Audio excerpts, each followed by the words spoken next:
Hello, everyone, and welcome back to Full Spectrum Cannabis. Your hosts are here today. We've got Calandra and Lance. Good to see you guys.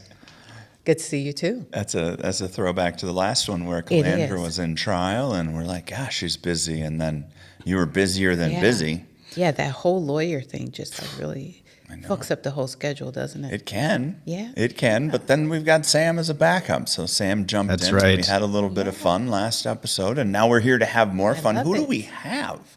We have Matt DeLong from Star Tribune. Ooh. He is the author of Nuggets, and he's done so many other writings about cannabis. So he's a very, very special guest. Sure. Well, I would think we should get into what Nuggets is.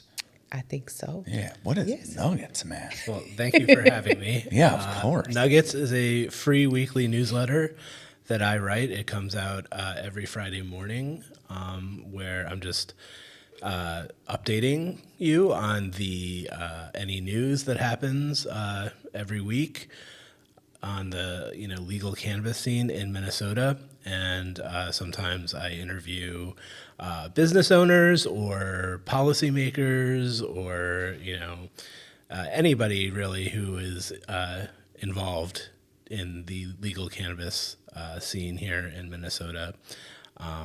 So yeah, that's kind of what it is. Sweet. And Matt he's interviewed me briefly before. I did. Yeah. He likes me better than you. I don't doubt that. I know you better than that. This is true. This is Like true. everybody. Yeah. Yeah, he's great. I think we first met at was it the Women in Breakfast? Yes. Cannabis. The Blunt Strategies, Yes. Women in Cannabis thing. Yes. Yeah, I think that's correct. That's That when I is. first met That's you. the first That was place quite a to- while ago. It was. Yeah. It was. So tell us a little bit about yourself. Where are you from? Are you from Minnesota? And oh, really? No, I'm not from Minnesota. Sounds like somebody that's from Wisconsin. I hope he's from Wisconsin. When you say no so fast. I know. It's usually Wisconsin, but what is it, Keeping my Matt? fingers. Upstate New York, Oh, actually. well, That's that's even another better. one. Yeah. It's even better. I love New York. Right. Yeah. Absolutely Wisconsin love is New where York. the East Coast starts. Sure. I'll take that. No, I grew up in upstate New York.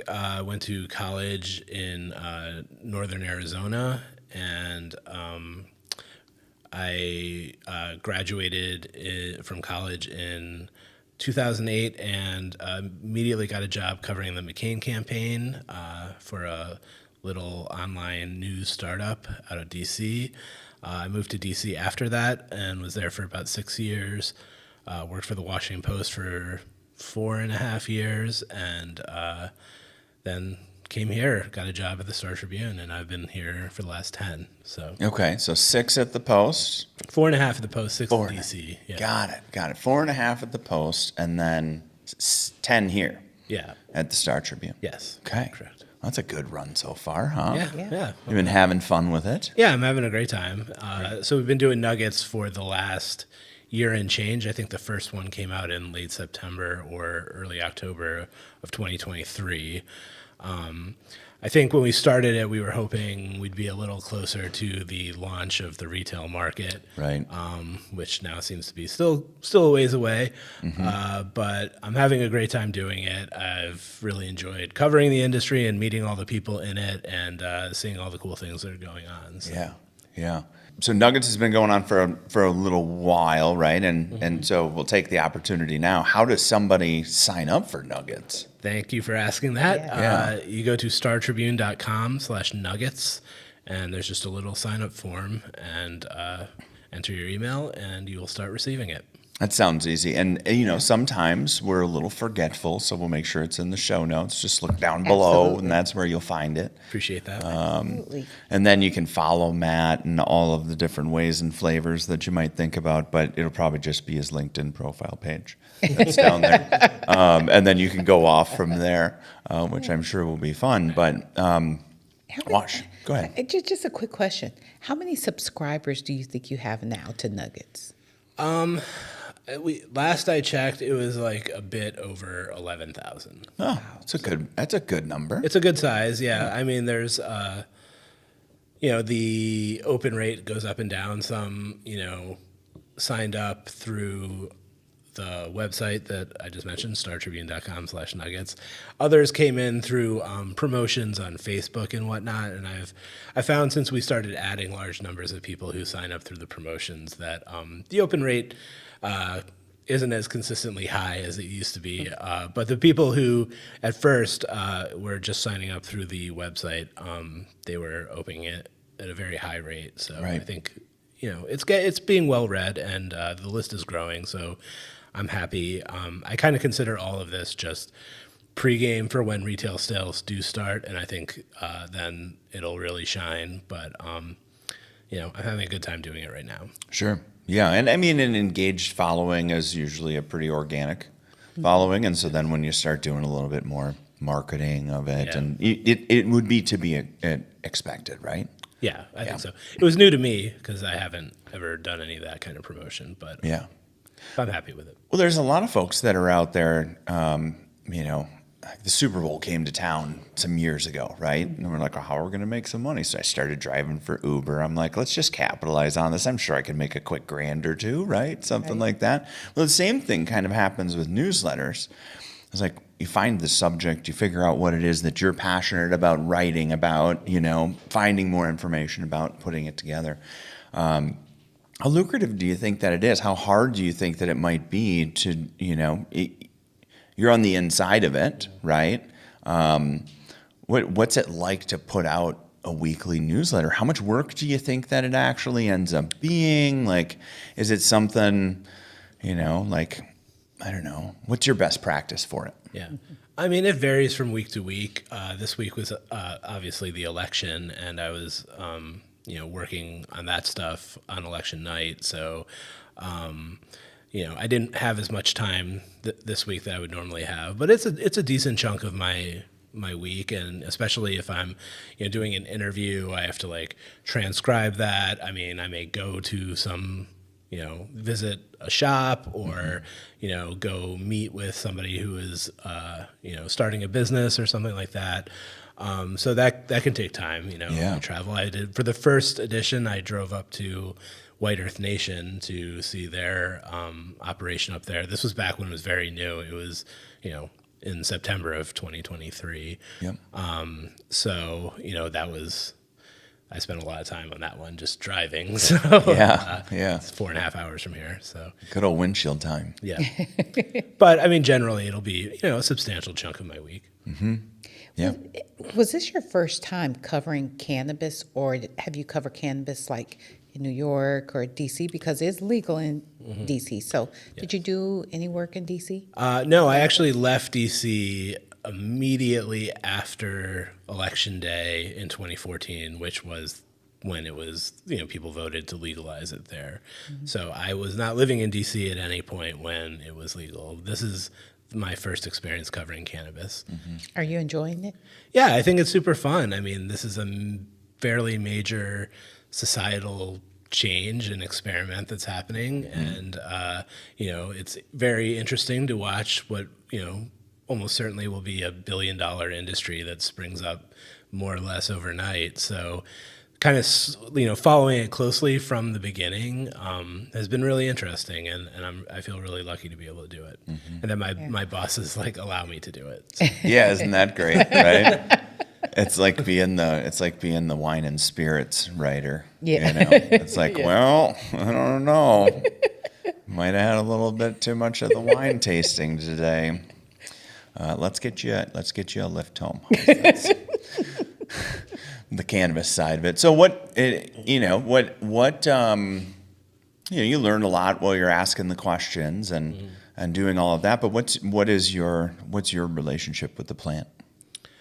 Well, I mean, Everybody loves asking that when you're on the clock. I've been asked this question before, and I'll be honest with you. I do consume cannabis. I have, for quite a long time. I don't think it's a very big deal. Right. It's a legal product for adults to use as long as, your activities are within the bounds of the law. I don't see it as a very big deal, But I mean, it's something I've always been kind of interested in, and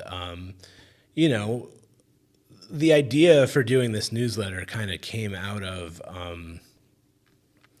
a trip to Denver when I think I went there for a conference, and it was my first time being in Colorado since legalization. And I was just flipping through the Denver Westward, which is the Denver's city pages, and I was flipping through it, and I saw that it was just completely full front to back with, full color cannabis ads, which, these pages, color pages are expensive to print. So like they're making some money doing it. And I was just kind of struck like, wow, this is, legal cannabis is going to save journalism.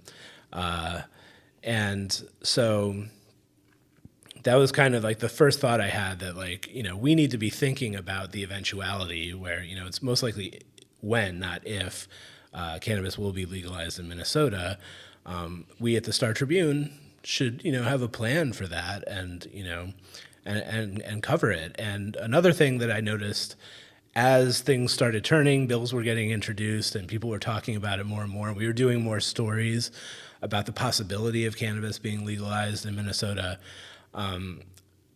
Almost every story that we did just had like traffic through the roof. Right. And it was clear to me that like there's an audience here that is like hungry for more information.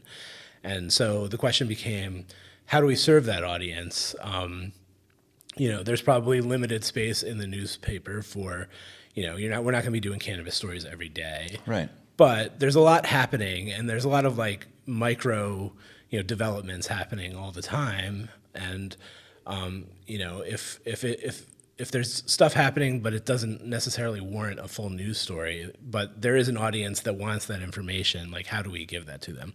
And so we were talking about it, and I thought a newsletter was a good starting point where we could kind of dip our toe into the water. Whereas like the Denver Post, when it legalized there, they kind of, did a cannonball and, launched a whole vertical. They had a cannabis editor and all this stuff.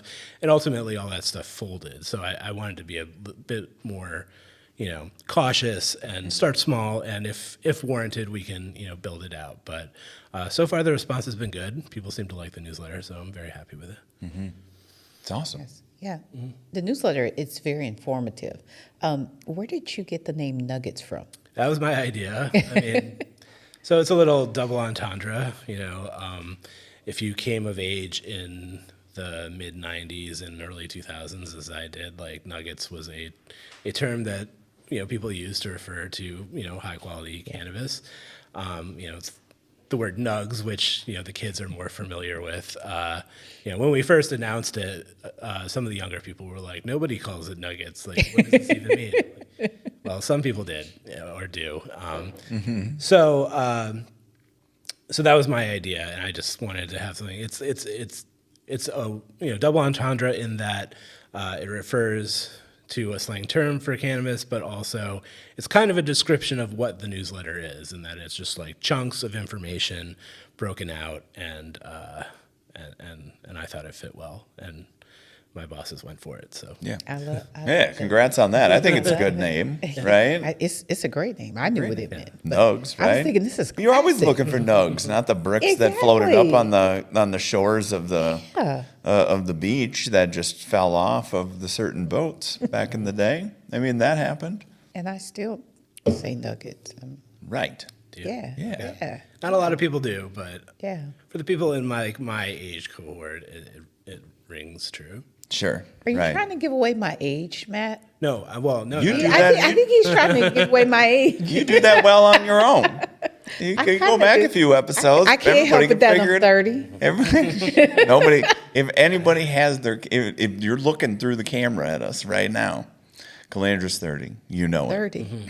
I'm 30. I was 30 last year too. it. I know. Yeah. For years. Yeah. So Matt, you cover some great stories. I read some great stories that Thank you. that you've published. So what are some of the challenges that you've had in like getting information about cannabis? Well, I mean, okay, so right now Minnesota's in kind of an interesting place where we have this fairly well-developed hemp-derived market with lots of businesses producing all kinds of products, and We have that, and we have this legal adult use market, which is just getting stood up. The Office of Cannabis Management is still developing the rules and staffing up, and so there's not a ton of regulation happening. And then, in addition to that, we have this like tribal market where the Minnesota tribes are getting into the cannabis business in increasing numbers, and so. For the hemp market and presumably for the adult use market, we'll have, fairly easier time getting information from people. It's all going to be regulated by the government. There are open records laws. We can get data that the government is compiling and all that. But in the tribal market, it's a little bit of a, we don't have great visibility into what's happening. And it's the only game in town right now for adult use cannabis. They control the market completely, and I think unfortunately, they have not been super transparent about not all of the tribes, but many of the tribes that are currently operating. They've been very tight-lipped about their operations. In some cases, about the products that they're selling and about the sources of the products that they're selling, and so. We don't have a lot of recourse with the tribes. Like if they want to say, no, go away, we're not going to talk to you, they can do that. And, I think in some cases it's certainly in their interest to talk to us since we are, talking to a lot of their customers and whatnot and providing information to their customers. But I'd say that's been the biggest challenge is like getting information about products for the customers. I view, the people who are buying these products in many cases are reading our newsletter, and that's kind of who I view as our audience, is just the broader, consumer base for the market. So, I mean, just today, this week we have a new dispensary that just opened in Morton, Minnesota, in southwestern Minnesota, called Off the Path. It's been opened by the Lower Sioux Indian community, and you look at their menu, and there's cannabis flower, there's cannabis concentrates, which they are unquestionably allowed to sell. It's they can set their own rules and laws. Clear information about what the products that are being sold are, where they come from, are they being tested, for contaminants like mold, pesticides, fertilizers, that sort of thing. That has been a real challenge when dealing with the tribes, and I hope as they start negotiating tribal compacts with the state that may allow them to sell cannabis products outside of tribally controlled lands, that they will be a bit more transparent about their products. Right, because they get to regulate themselves as their own governing nation, right? To sale in that I have the seed. The seed, we know where the seed came from. It could come from somewhere else, right? There's no regulation that says that it couldn't come from, Michigan if it came from Michigan, or if it came from Arizona, the seed itself, right? But that seed goes into the ground or into a facility in Minnesota, grown in Minnesota, and then from then until the time that it hits the shelf, that seed to shelf or that seed to sale is really all Minnesota, right? Isn't that something that was within that bill? Yeah, and I think the state is going to be using metrics. I think. Yeah, nobody wants metric, but yeah. Yeah, I know, but I think that's who they're going to go with. I think so too. To monitor all of that, yeah. Right, and so that has to happen, but really I was kind of jumping off on, it came from Arizona, there's a bunch we can talk about there. I read that this morning, and I didn't have enough time to kind of ponder what was going on because I had to jump on a hearing. Yeah. But I was reading that, and I'm thinking, how can that happen?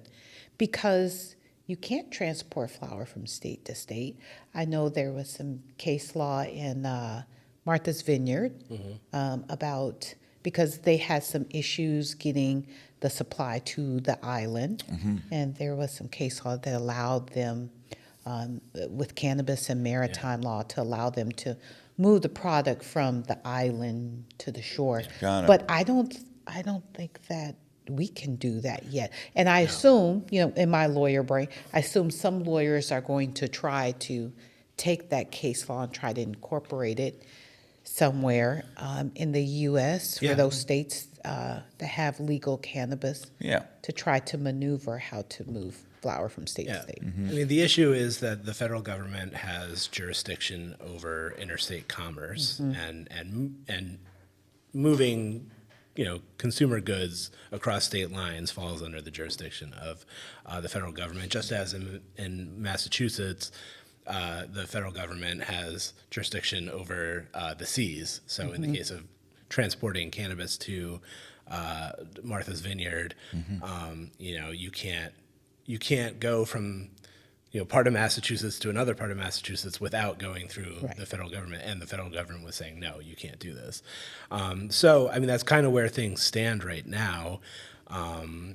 Presumably, if there's movement on federal legalization, the restrictions on transporting cannabis across state lines will be different than they are now. But as it stands, you're not supposed to cross state lines. Right. There's no way to do it legally. Right. So not being done legally as far as we know. Happy that it's here. I mean, I get a question several times a week.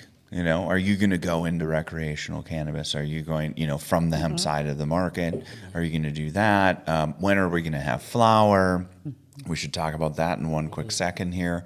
But there is flower in certain, up at Red Lake. I would have been able to purchase some flower up there. I don't think that I did at that moment, but I did buy a vapable, about a cart or a disposable or whatever vape when I was up there, and that was great. But it's coming from somewhere else, which is fine, right, for the consumer, as long as it's been tested and all of those things, and we don't need to be super scary about it. But we're just making sure that we're ingesting quality goods is really all it comes down to. One of the things Matt is referring to is there's no testing results being We don't know. released. I want to be very know. clear. I don't, I spent a couple days trying to figure out what these products are that they're selling, where they come from, whether they're being tested. And, I didn't get a lot of concrete information.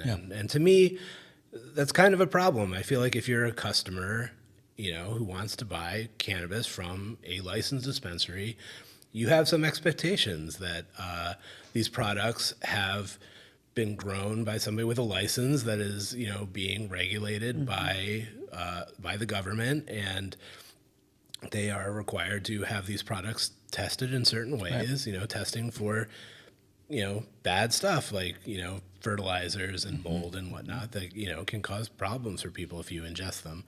And if that's not happening, I think that's certainly not what most people in the industry expect to be happening.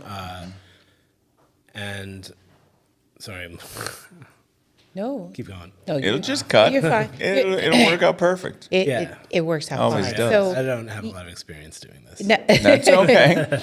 But Yeah, It's- I mean, so it's fine. we have at this moment Yeah. How many almost months? 19 episodes of experience. When did we start this? Sam literally picked us up off the street. He That's did. true. Yeah. He did. Calandra and I didn't know each other. At some point, we would have met each other, but we met through Sam.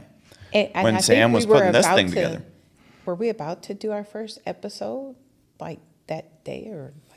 When did it. the first day you met, I believe so. I think so. the first day, wow. I think Yeah, go back to that pilot episode Yeah. and see how we figured that out. yeah. This is worse than 90 Day Fiance. Yeah, Like yeah. Yeah. It's a movie reference, it was so like I we don't looked get into it. each other's but- eyes, and he was just hoping it would work. Yeah, exactly. Exactly. Right. Thank you. I appreciate that.